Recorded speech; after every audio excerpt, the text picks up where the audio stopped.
એક મોટા સમાચાર મળી રહ્યા છે। 5 દિવસથી ફરાર દેવાયત ખવડની અટકાયત કરી લેવામાં આવી છે। આ વિગતો મળી રહી છે એ પ્રમાણે દેવાયત ખવડની અટકાયત કરવામાં આવી છે। 5 દિવસથી તપાસ કરવામાં આવી રહી હતી। 5 દિવસથી તેઓ ફરાર હતા। સંતા કુકડી ચાલતી હતી। આખરે દેવાયત ખવડની અટકાયત કરવામાં આવી। તેના જ ફાર્મ હાઉસમાંથી ધરપકડ કરવામાં આવી છે દેવાયત ખવડની। 5 દિવસથી ફરાર દેવાયત ખવડની આખરે ધરપકડ કરવામાં આવી।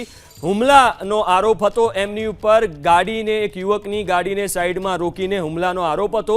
5 દિવસથી તેઓ ફરાર હતા। આખરે એમના જ ફાર્મ હાઉસમાંથી એમની ધરપકડ કરી લેવામાં આવી છે। આ વિગતો મળી રહી છે। જૂની અદાવતમાં હુમલો કર્યો હોવાની વિગતો છે। સાણંદનો બનાવ જૂની અદાવત રાખીને દેવાયત ખવડે એ યુવક ઉપર હુમલો કર્યાના આરોપ છે। એની ગાડીને સાઈડમાં રાખીને એની ઉપર હુમલો કર્યો હતો, જીવલેણ હુમલો કર્યો હતો। જે બાદથી દેવાયત ખવડની કોઈ ભાળ ન હતી, એ ફરાર હતા। પણ દેવાયત ખવડની તેના જ ફાર્મ હાઉસમાંથી આખરે ધરપકડ કરી લેવામાં આવી છે।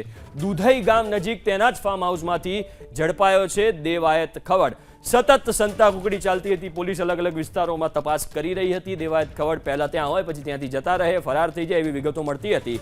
પણ આખરે એના જ ફાર્મ હાઉસમાંથી દેવાયત ખવડની ધરપકડ કરી લેવામાં આવી છે।